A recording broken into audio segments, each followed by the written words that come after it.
I never heard a composing piece so seductive. Once I did it, I felt like there's nothing new in this. Anyway, the film is about flight, so it's okay, I think.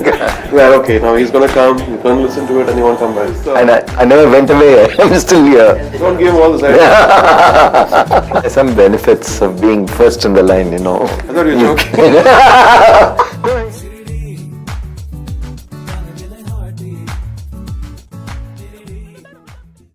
So with respect to Kaveri, can you tell us how he surprised you? Yeah, I think that's what The I biggest want. surprise I do is take off a flight and get out. That's it, always go to the US. Okay. But anyway, the film is about flight, so it's okay, I think. Yeah, I think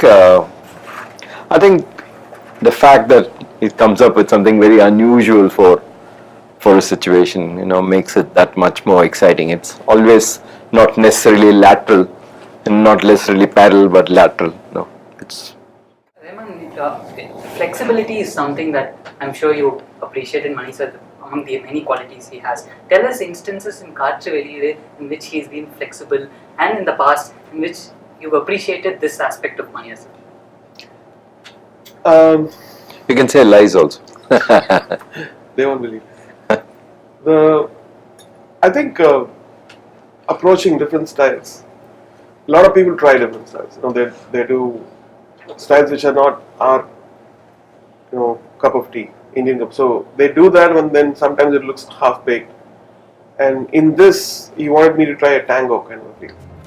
And tango is a very popular art, dance and everything. So I was very excited. But then once I did it, I felt like there's nothing new in this, and it's got a very similar progression. But it's for our people, what is new about this, Then I was doing, and the tune was around 15 minutes long, and we brought it short. And then he came with there's one thing missing in it, and it's the usual, call you have in your songs.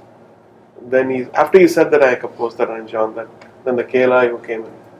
Then I felt the song was complete. So constructing a song and doing something new and in a culture which is not used to that, the combination of ideas, a combination of heads is so important, and that kind of a master brain he has. He'll understand what is missing, and objectively so.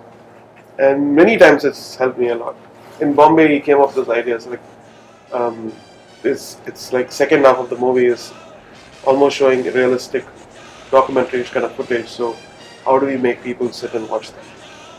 And then he came with the idea, why don't we use like Indian classical with something powerful like a drums? And so these are the things which he came up with. It's not, I can't be credited for it.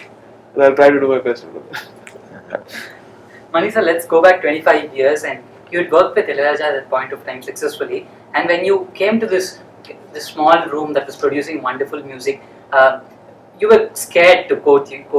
Take us to that day, and what were your thoughts when you went to meet the young Rahman, whose smile is still intact, I know. Yeah, it was a huge surprise. So it came in here, and there was this nice small cozy room, and then he played me something which is, which was just electric, which was just fantastic, and it was amazing. I mean, anyone would have heard it would have just loved those pieces. So I think he was evolved as a musician already. I mean, there's nothing, and from then it was just growth. But he was complete. It was wholesome. I never heard a composing piece so seductive. So it was a totally new experience. How was your experience that day, Rahman? Because I know you were in a Sufi zone then, and you didn't bother much about whether he'd like your tune because you were scared at that point of time. So tell us, was there pressure to impress Mani sir at that point of time? Because he was a filmmaker, you really wanted I think I was in a zone where I was faced so much of rejections. When you do commercials, you do 100 commercials and you get 2 okay. So I was in that Zen mode where he's gonna come, you're gonna listen to it, and he won't come back.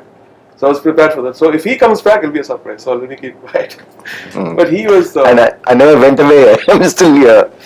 Yeah. So that was my zone. So I didn't, without expectations. I was in love with his work, and as a person and all the stuff. But then I was not sure that it's gonna be. But then my question, which great help from him was, I'd done only commercials, all those little tunes, and I didn't know that I could sustain a full song.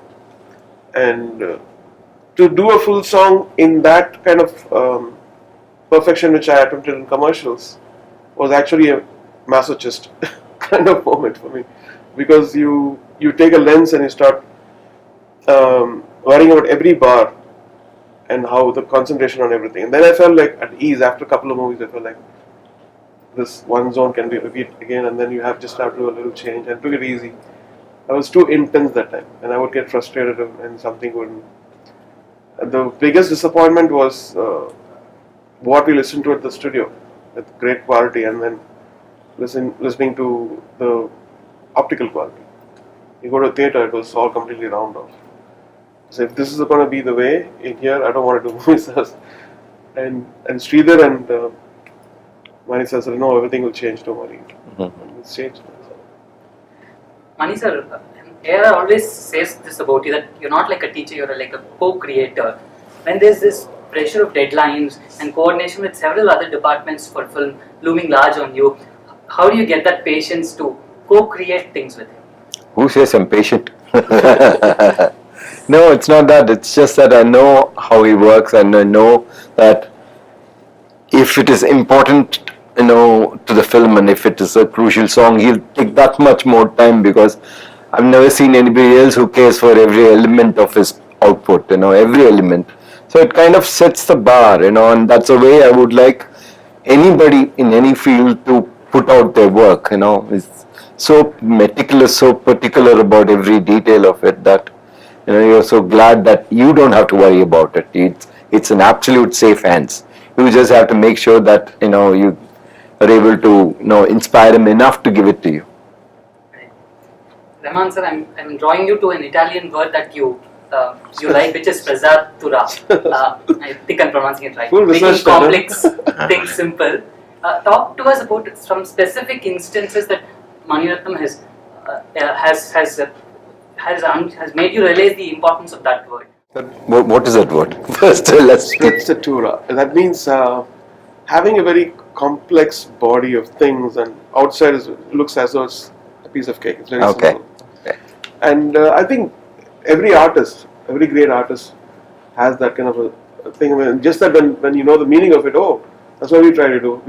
We take all the hard work out, and then we don't show it out. We just, that's a very simple song. But what's gone, sometimes, there's we are so tempted to do for a simple melody so much of orchestration, and it feels overdone. And then sometimes you just sing something on the piano, and for that you need courage. And many times when I've done that for some other directors, no sir, what is that? No, there's no BGM, there's no rhythm, add more. With him I can just go, and he'll say, yeah, fine, this is how you want it, okay. Like Vallai Pukal was just a guitar and a voice, and in fact it was the last title track, end credits track, and even one is just a piano and voice, it was, and then I added some of the stuff. For that, because I think things have changed, and the purity to be uncluttered in your art is very important, because the world is full of clutter now. Did I confuse you enough? Yeah.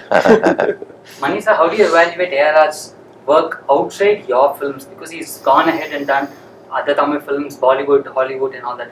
And your advice to him to keep working in other people's films also, to broaden his horizon, has paid off richly right now. And we have an Oscar winner with us right now. So tell us about how you evaluate his work outside your films. Yeah, like every other fan who follows his music. I mean, it is something which is just outstanding. It's world class. He's taken our music and, put it in a way it can cross all borders. So it's fantastic. I'm very proud of what he's doing. There's a Quran which says that if you are with learned people, you also become learned.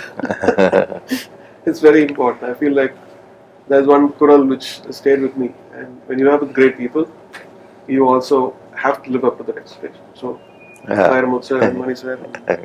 So now when writing, I tell about Vairamuthu sir also. When I'm working on lyrics with other lyricists, whether it's in Hollywood or In Hindi, when I compare that with what the thoughts he gave us, it's incredible to even think that we had, worked with Vairmut sir and he's raised the bar so much for us. 25 years is a long collaboration with the director. So I'd like to know what goes through your mind when he comes to you with a story. Is there pressure to outdo what you did previously? In this case with Karthik, to outdo what you did with OK. There is always pressure because, not now because I'm working with him, because we've created together these expectations. Oh, these two are getting together. Oh, these three are getting together. What's going to happen? So now it's the ball is in the people's court. They start, like whispers all over the place, and then they keep asking you, "Oh, what is the next Mani Sir movie?" And then you feel, "Oh my God, now we have to do it." So it is now a whole different ball game now because of the brand. It happened consistently, and then so we feel like, oh, they're going to expect something new. So let's mind subconsciously and works on that. Mani sir, have you ever felt the need to look at an alternative music composer because you have changed your other technicians, actors, you've gone through the grind? Have you ever felt the Don't need? give him all this idea. Why would I? You talked about the mixed moods in an album, Rahman sir, and balancing commercial sounds with melody. Tell us how you work on that balance. For instance, you had a Hamma Hamma to balance the Kannalin and the melody in that album, for example. So do you do that consciously, and how do you draw that balance out? It is important because there's some people who only like that songs, and a movie is universally catering to everyone. It's not just people who like what ragam have used or what keyboard have used, what continuum or.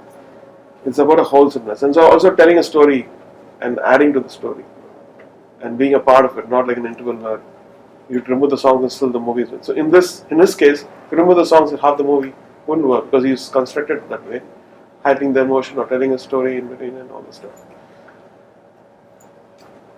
Mani sir, if there were any creative differences in these 25 years, how would you sort it out? How would we sort it out? By thinking over it, by looking at alternates, and I'd throw it up. He doesn't like something. Okay, let me something. That's amazing. If I say it's not working, he doesn't bat an eyelid. If somebody else did it to me for my scene, I would probably throw a tantrum. But he is very, very magnanimous. Better than me. No. So, now that you've said that, Rahman sir, I'd like to know what is the most challenging or perhaps the most time-consuming song that you've taken for Mani sir. I think each movie has one song. Yeah. In this, it was the tango, and Veerapandi took a lot of time, and we did. Uire took a lot of time. We did Bombay. Yeah, Kuchi Kuchi Rakpa, not Uire. Kuchi Kuchi Rakpa because it was done very slowly. Then we felt like it's there, but it's not there. Then we had to speed it up and add rhythm.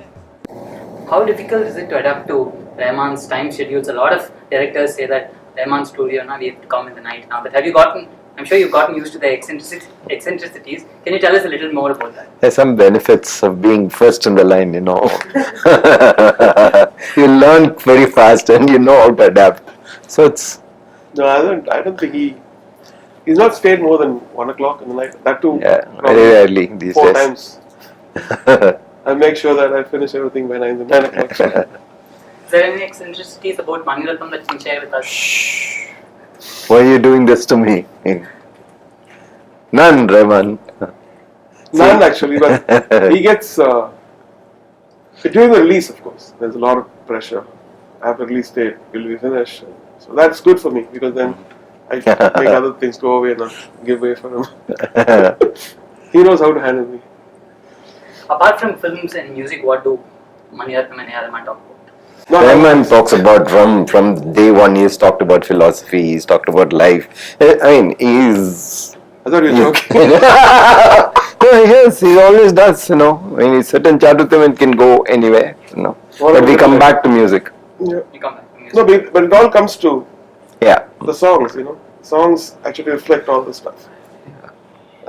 Like this, Fana actually happened like that. I was talking to Mehboob, and I was saying Fana, and he was saying, Fana, what is that? We'll use it as a song. So it comes from these conversations. Some thoughts come from these conversations. Just last question. You're a man of faith, Rahman. We all know that, and he's an atheist by choice. We know that. Do you ever talk about spirituality when you guys bond? And if there is an angle in a film like Unbeloved, for example, how do you go about it? Can you tell us about the process? I think it's a very personal thing. First of all, what I realized working with him is a person doesn't have to be religious to be a good human being, and vice versa. And not that every religious person could be a great human being. And if somebody has understood that, and this is the intention of God, I feel like half the job is done, and they're not creating any confusion in the society or rift and everything. And all his movies are about uplifting humanity, and so that shows that his understanding of faith is at a very different level, not in the level which I understand. He's got something unique. I'm still trying to understand what it is. Yeah. And life is about learning. He has belief, he has strong faith, which is wonderful to see. No, I mean, you understand him, you understand. Not once I asked him, can you come to the Mecca with me? He hasn't. If he has asked, I'll go. I have no issues on anything.